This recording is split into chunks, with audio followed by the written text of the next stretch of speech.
کہ مسلمان وکیل کی کیا دلیل تھی, ہندو وکیل کی کیا دلیل تھی. فیصلہ دیکھا جاتا ہے.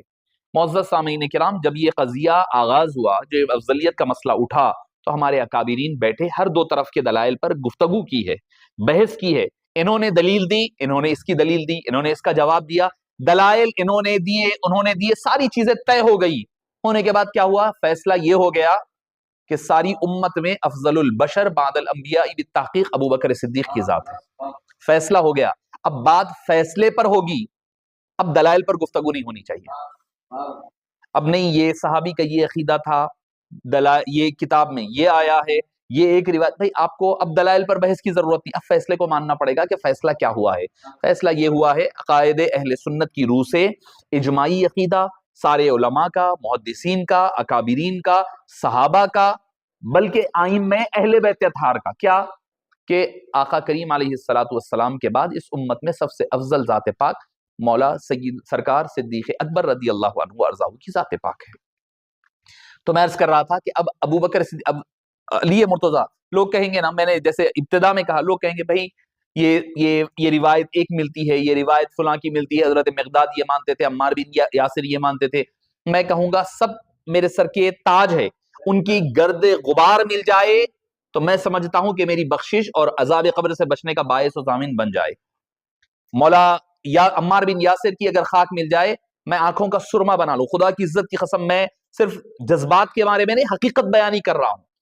مولا علی کا مل جائے, اویس قرنی کے مل جائے, سعید خدری کا مل جائے, حضرت مقدار کا مل جائے, حضرت جحیفہ کا مل جائے, جس صحابی کا آپ لا کر کے پیش کریں, میرے لیے سر کے آنکھوں کے تاج ہیں, سر کے تاج ہیں, آنکھوں کا سرما بنا لوں. ان کے قدموں کی خاک مل جائے, اگر ان کے گھوڑوں کے نال کی اگر مجھے دھول مل جائے تو ہم آنکھوں کا سرما بنا لیں. سب سر آنکھوں پر ہے میرے, مگر میں مولا علی کا اولاد میں سے ہوں, مولا حسین کا اولاد میں سے ہوں نا, تو میں اپنے جد آقا سیدنا علی المرتضی سید العربی والعجم مولا مشارق سید المشارق والمغارب کے عقیدے پر ہوں. جو عقیدہ مولا علی کا ہے وہی عقیدہ میرا ہوگا. میں اپنے جد کو بھی دیکھوں گا نا. اب بھائی آپ جس کو افضل بول رہے ہیں, اب ان کی بات ذرا سن لیجئے, ان کا عقیدہ آپ کے سامنے پیش کر کر اپنی گفتگو کو اختصار کے ساتھ سمیٹ لوں. المعجم الکبیر ہے, طبرانی, حدیث صحیح ہے, حدیث نمبر 178 ہے, جلد نمبر 1 ہے, صفحہ نمبر 107 ہے.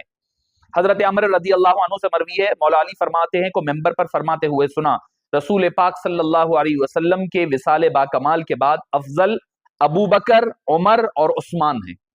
یہ علی مرتضیٰ فرما رہے ہیں.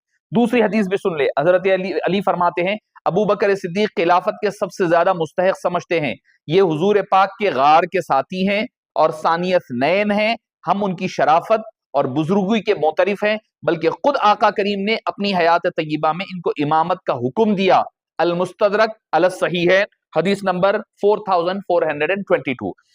تیسری روایت لے لیں, آقا مولا علی مرتضیٰ فرماتے ہیں, آپ جب لوگوں نے کہا کہ آپ اپنا جانشین کیوں مقرر نہیں فرماتے آپ کے بعد, تو آپ نے فرمایا کہ کیا نبی کریم صلی اللہ علیہ وسلم نے کسی کو اپنا جانشین بنایا تھا اپنے بعد؟ بولے نہیں. بولے میں کسی کو اپنا جانشین مقرر کیوں کروں؟ اگر اللہ تعالیٰ لوگوں کے بارے میں بھلائی کا ارادہ فرمائے گا تو ان لوگوں میں کو ان میں سے سب سے بہتر فرد پر جمع کر دے گا. اسی طرح جس طرح اللہ تعالیٰ نے لوگوں کو ان کے نبی کے بعد سب سے افضل, سب سے بہتر شخص پر جمع فرما دیا, وہ شخصیت ابو بکر صدیق کی ہے. یہ کون فرما رہے ہیں؟ علی کرم اللہ وجہہ الکریم فرما رہے ہیں. پھر فضائل الصحابہ لے لیں, حضرت مولا علی فرماتے ہیں, کیوں فرماتے ہو سنا, امت کے بہترین شخصیت نبی کے بعد ابو بکر و عمر ہے. پھر آگے فرمایا کہ حضرت علی مرتضیٰ کے پاس حضرت مولا ابو بکر صدیق کا ذکر ہوا تو آپ نے انہیں کثرت سے آگے بڑھنے والے فرماتے. آپ فرماتے کہ ہم کسی نیکی کے کام میں آگے بڑھنا چاہتے تو ابو بکر کو ہم اپنے سے بھی آگے پایا کرتے. المعجم الاوسط. اچھا, اب ایک اور حدیث پاک بڑی خوبصورت ترین ہے اور بخاری شریف صحیح الاسناد حدیث ہے. باب بھی سن لئیے, باب فضائل اصحاب النبی صلی اللہ علیہ وسلم, حدیث نمبر ہے 3671 حدیث نمبر ہے. حضرت محمد بن حنفیہ رضی اللہ عنہ وارضاہ, جو حضرت علی کے فرزند ہے دوسری ازواج سے, آپ نے اپنے والد ماجد سے پوچھا کہ آقا کریم علیہ السلام کے بعد سب سے بہتر کون؟ اب بھائی حضرت محمد بن ابو حنفیہ کو نہیں پتا, مولا علی فرما رہے ہیں اور یہ بخاری کی حدیث ہے, کوئی انکار نہیں کر سکتا. مولا علی کا عقیدہ تو دیکھ لو کم سے کم. مولا علی کیا فرما رہے ہیں؟ مولا علی سے پوچھا گیا سب سے آقا کریم کے بعد سب سے افضل کون؟ خیر الناس بعد النبی صلی اللہ علیہ وسلم. تو آپ نے فرمایا ابو بکر. کون؟ مولا علی فرما رہے ہیں, اور یہ بخاری کی حدیث ہے, حدیث نمبر 3671. بولے ابو بکر. پوچھا کہ ثم بعد, ان کے بعد کون؟ فرمایا عمر. کون فرما رہے ہیں؟ علی مرتضیٰ فرما رہے ہیں. علی کرم اللہ وجہہ الکریم بذات خود فرما رہے ہیں ابو بکر, پھر عمر. حضرت محمد فرمانے لگے کہ میں اس ڈر سے کہ کہیں پھر تیسرے نمبر پر حضرت عثمان کا ذکر کریں گے. یہ روایت میں ہے, یہ میں اپنی طرف سے نہیں کہہ رہا ہوں, یہ روایت کا حصہ ہی ہے. میں نے کہا کہ اچھا تو پھر اس کے بعد تو آپ ہی ہوں گے. بیٹے کہہ رہے ہیں اپنے والد سے کہ پہلا سرکار کے بعد ابو بکر کا نام لیا آپ نے, اس کے بعد عمر فاروق کا نام لیا. آپ نے فرمایا کہ بھئی اس ڈر سے کہ کہیں آپ عثمان غنی کا ذکر, یعنی ان کو بھی پتا تھا یہ ہو سکتا ہے. حضرت محمد وہ فرمانے لگے پھر اس کے بعد تو آپ کا ہی نمبر ہوگا, آپ ہی ہوں گے. تو آپ عاجزی اور انکساری کے طور پر فرمانے لگے میں تو مسلمانوں میں سے ایک مسلمان شخص ہوں, عاجزی اور انکساری کے طور پر. اس پر بحث ہے کہ حضرت عثمان, اور مگر اہل سنت والجماعت کا جو عقائد ہے احناف امام اعظم ابو حنیفہ وغیرہ کا ہے, جو ترتیب خلافت, ترتیب فضیلت اور افضلیت ہے ہمارے نزدیک. اور مولا علی آگے فرماتے ہیں کیا کہ ابو بکر کو 4 باتوں میں مجھ سے سبقت حاصل ہے. ابو بکر 4 چیزوں میں, 4 معاملات میں مجھ سے آگے ہیں. سب سے پہلے انہوں نے مجھ سے پہلے اسلام کا اظہار کیا, اظہار اسلام. یعنی اب اس میں اختلاف ہے کہ بھئی ابو بکر صدیق اسلام سب سے پہلے کون لائے. تو دیکھیے سب سے پہلے کے بارے میں بحث یہ ہے کہ حضرت خدیجۃ الکبریٰ سب سے پہلے ایمان لائی ہے سارے لوگوں میں, اور یہ بات حق ہے. سب سے پہلے سیدتنا خدیجۃ الکبریٰ ہے. اور اب اس لیے بھی کیونکہ اعتبار یہ ہوتا ہے کہ بھئی گھر والے تو اپنے گھر کے جو ہیڈ آف دا فیملی ہوتے ہیں ان کے اسلام اور دین پر ہوتے ہیں. اسی وجہ سے حضرت ابو بکر صدیق کا نام سب سے پہلے استعمال کیا جاتا ہے, لیا جاتا ہے, کیونکہ گھر کے باہر والوں میں باہر والے جو لانا ماننا سب سے بڑی بات ہوتی ہے, اسی لیے ابو بکر صدیق پہلے ایمان لائے کہا جاتا ہے. ورنہ تو سیدتنا خدیجۃ الکبریٰ سب سے پہلے ایمان لانے والوں میں شامل ہے. اسی لیے امام اعظم ابو حنیفہ نے آسان کر دیا, خواتین میں خدیجۃ الکبریٰ, مرد میں ابو بکر, بچوں میں علی اور زید بن حارثہ, غلاموں میں, تاکہ مسئلہ ہی حل ہو جائے. اب رہی بات بچیوں کی, اب اچھا اس پہ بھی ایک اعتراض ہوتا ہے, تو کہتے ہیں بچیوں میں کون لائے, کیوں نہیں آتا. آپ نہیں دیکھے ہیں, آپ اگر صرف شیعوں کی کتابیں پڑھیں گے تو آپ کو نظر نہیں آئے گا. آ کر کے دیکھیں پہلے بچیوں میں ایمان لانے والیوں میں کون ہیں. حضرت زینب ہے, حضرت رقیہ ہے, حضرت ام کلثوم ہے, حضرت فاطمہ الزہرا. ہم بول رہے ہیں آپ کو کون لائے نہیں بتائے, ہم بتا رہے ہیں لئیے آپ کو ہونا ہے تو لئیے. بچوں میں کہ بچیوں میں بچوں کا ذکر ملتا ہے, بچیوں کا کیوں نہیں ملتا. بی بی خدیجۃ الکبریٰ کے ساتھ چاروں آپ کی شہزادیوں نے اسلام قبول فرمایا ہے. تو معزز سامعین کرام, آپ فرماتے ہیں کہ حضرت علی کا معاملہ کیا ہوا تھا کہ آپ صلی اللہ علیہ وسلم کے اعلان کے بعد, چونکہ کم عمری ہے آپ کی, عمر مبارک کم ہے حضرت علی کی, 10 سال کی عمر ہے زیادہ سے زیادہ, 8-9 سال کی عمر بتائی جاتی ہے. تو وہ آپ نے فرمایا یا رسول اللہ میں اپنے والد کے پاس جاؤں گا, جا کر کے ان سے پوچھوں گا کہ بھئی میں ایمان لاؤں یا نہیں لاؤں, اسلام قبول کروں یا نہیں کروں. ساری رات گئے اپنے والد کے پاس رہ گئے, رات گزری والد کے پاس رہ کر کے صبح حضرت ابو طالب کے پاس سے واپس آئے. ایک روایت میں ملتا ہے والد سے پوچھا تو والد نے اجازت دی, آپ آ کر کے اسلام لائے. ایک روایت میں یہ ہے کہ انہوں نے یہ سوچا کہ جی اللہ تعالیٰ نے مجھے پیدا کرنے سے پہلے میرے والد سے مشورہ نہیں کیا, تو میں اس پر ایمان لانے کے لیے ان سے کیوں مشورہ کروں, اسی لیے آپ آئے اور آ کر کے اسلام قبول فرمایا. یعنی اظہار اسلام جو ہوا ہے اس میں وہ پہلے, اور مجھ سے پہلے ہجرت فرمائی حضرت ابو بکر فرمایا. دوسرا وجہ کیا ہے سبقت کی؟ دوسری وجہ یہ ہے کہ مجھ سے پہلے ہجرت فرمائی. تیسری وجہ یہ ہے کہ وہ آقا کریم علیہ الصلوۃ والسلام کے یار غار رہے. اور چوتھی فضیلت یہ ہے کہ انہوں نے مجھ سے پہلے نماز ادا فرمائی. تو یہ ہے تاریخ دمشق میں اس کو نقل کیا گیا ہے. اور ایک مقام پر فرمایا کہ آقا کریم کے بعد اس امت میں سب سے افضل ابو بکر و عمر ہیں, اور میری محبت, غور کریے مولا علی فرما رہے ہیں میری محبت اور ان کا یعنی ان دونوں کا بغض کسی مومن کے دل میں جمع نہیں ہو سکتا. میری محبت اور شیخین ابو بکر و عمر کی کا بغض دونوں ایک دل میں جمع نہیں ہو سکتا, اور نہ ہی میرا بغض اور ان دونوں کی محبت کسی دل میں جمع ہو سکتی ہے. یعنی سنی وہ ہو سکتا ہے, مسلمان حقیقت میں وہی ہے جو محبت علی سے بھی کرے اور ابو بکر و عمر سے بھی کرے، نہ ان کا بغض دل میں رہے نہ ان کا بغض دل میں رہے۔ ایسا نہیں ہو سکتا علی کا نام لے کر کے شیخین کو گالی دے یا شیخین سے محبت کا دعویٰ کرے صحابہ سے اور اہل بیت سے کنارہ کشی اختیار کرے، وہ مومن ہرگز نہیں ہو سکتا۔ اور یہ حدیث ہے کنز العمال کی، حدیث نمبر ہے 3641 حدیث نمبر ہے۔ معزز سامعین اکرام، میں اگر آپ کو احادیث طیبہ سناتا جاؤں تو بے شمار احادیث طیبہ جس میں آقا کریم علیہ السلام کے اس یار غار کے بارے میں آپ کو بے شمار احادیث ملنے لگی۔ ایک بار کیا ہوا، حضرت سیدنا ابو بکر صدیق رضی اللہ عنہ کی مولا علی سے ملاقات ہوئی تو، اور اچھا آپ کو بتاؤں میں، حضرت ابو بکر صدیق ہر نماز آپ امامت فرماتے۔ ہم حضرت مولا ہمارے امام انوار اللہ فاروقی علیہ الرحمہ نے بڑا ہی خوبصورت انداز میں اس کا قضیہ بیان بھی فرمایا، وضاحت بھی فرمایا کہ آپ کیا کس کو کہتے ہیں، سجادہ نشین کس کو کہتے ہیں؟ سجادہ نشین اس کو کہتے ہیں جو اپنے بزرگ کے وصال کے بعد اس مسند پر بیٹھے، اس کو سجادہ نشین کہتے ہیں۔ اور عربی زبان میں سجادہ کہتے ہیں جائے نماز کو، مصلی کو۔ فرماتے ہیں کہ آقا کریم علیہ السلام نے اپنی زندگی کے آخر میں مصلی یعنی سجادہ ابو بکر صدیق کو دے کر کے اپنا ہونے والا سجادہ نشین مقرر فرما دیا ہے۔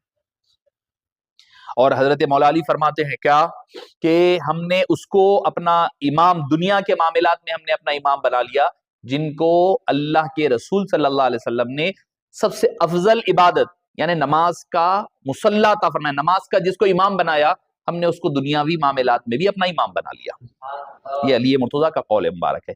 تو ہوا یہ کہ دونوں کی ملاقات، میں کہہ رہا تھا کہ ابو بکر صدیق نماز پڑھاتے اور سب سے آخر میں ابو بکر صدیق کے ساتھ مولا علی مسجد سے نکلتے تھے۔ بھائی آپ مسجد میں آئے تو کس کے ساتھ نکلتے؟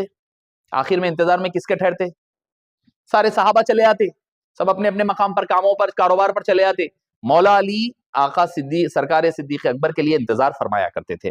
تو فرماتے ہیں کہ ایک مرتبہ ملاقات ہوئی تو حضرت ابو بکر صدیق حضرت علی کو دیکھ کر مسکرانے لگے۔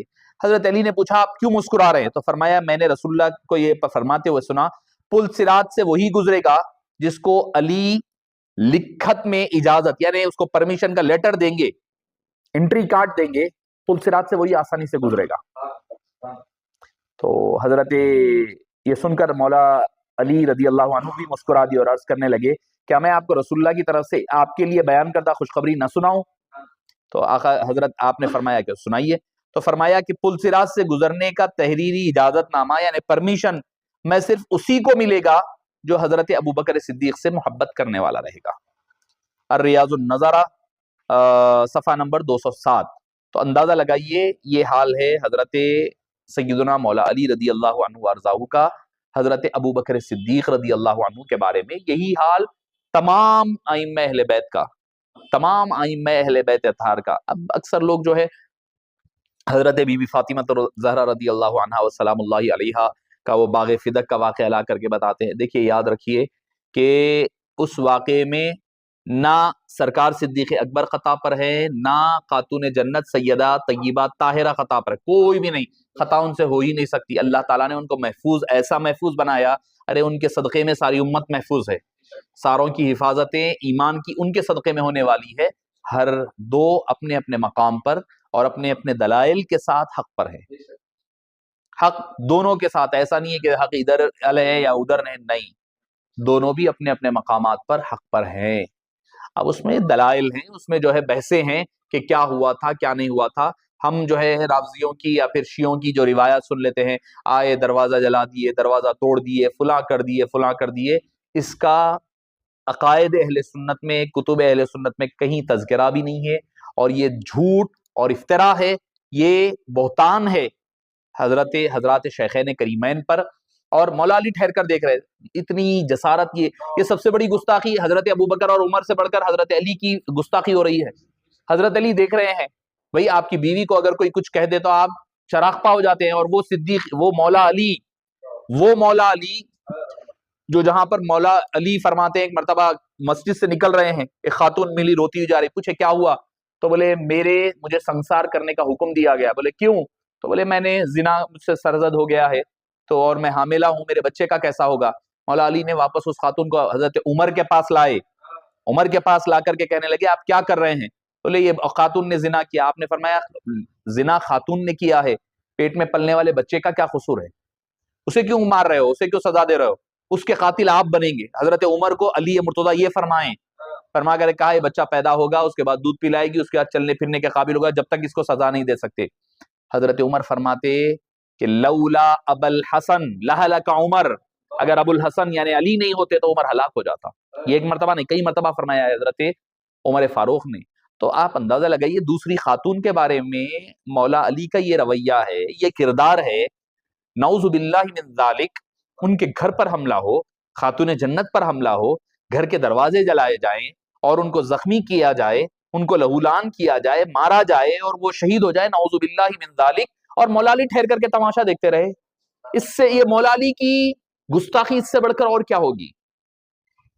یہ جسارتیں ہیں, یہ ان کے معاملات میں جسارتیں. تو میں کہوں گا کہ دیکھیں یاد رکھیے کہ دنیاوی معاملات ہے تو آپ آج کے کوئی اسکالرز ہیں, دنیا کے معاملات ہیں تو ان کو سن لیں, فالو کر لیں, مگر جو دین کی معاملات ہے تو آپ فی زمانہ کے لوگوں کو نہ دیکھیں, چاہے کوئی ہو, چاہے کوئی ہو.